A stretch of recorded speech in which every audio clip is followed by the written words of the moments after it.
How many people think in the Mahler 5 it's a sextuplet at the beginning? Will you raise your hand? Come on. It's okay. You mean like 6, 8? 1, 2, 3, 4, 5. Ta-ka-ta-ta. Yes.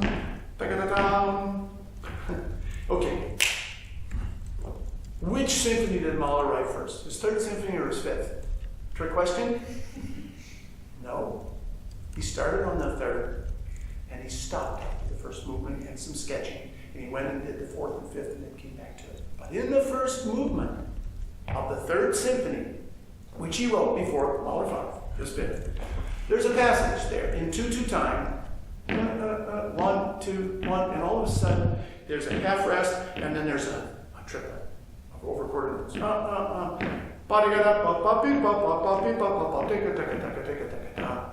He writes out this cello sort of convoluted kind of thing. You know the passage? And there it is, a perfectly written, rhythmic sextuplet. Exactly what Herseth played in order to try to satisfy Schulte. I'm only using this example to tell you how Leonore 2 and 3 have come about the way they are.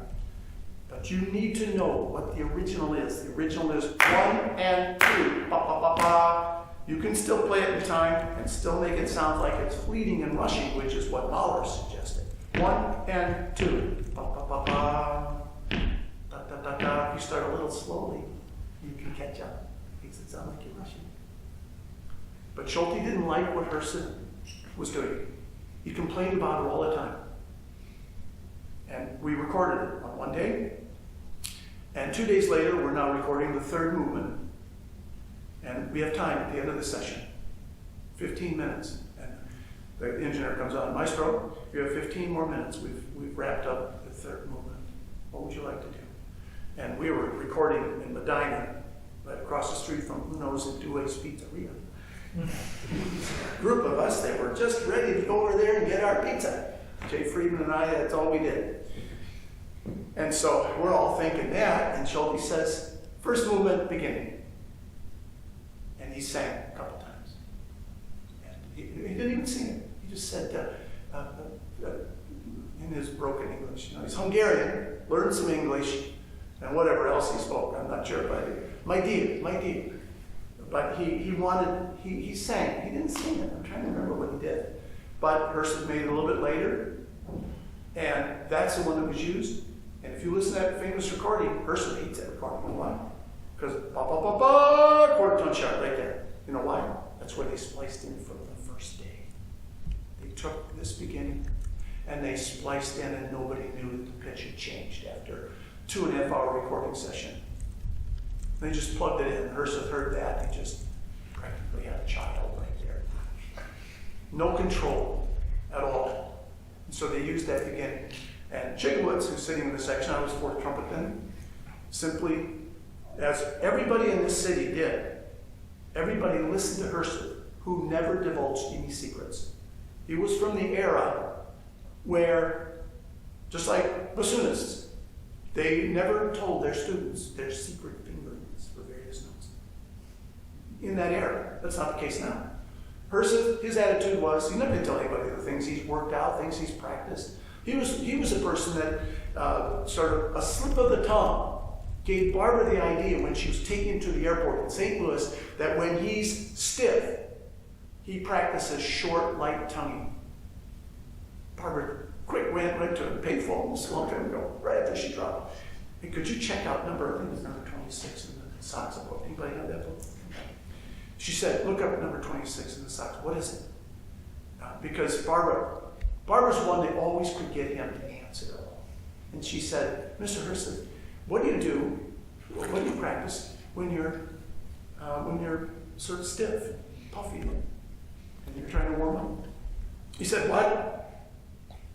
And she said it again. 26 in the Sox book. Well, it's on the right-hand side down here, and it goes like this. Bop, bop, bop, bop. I don't sing that well.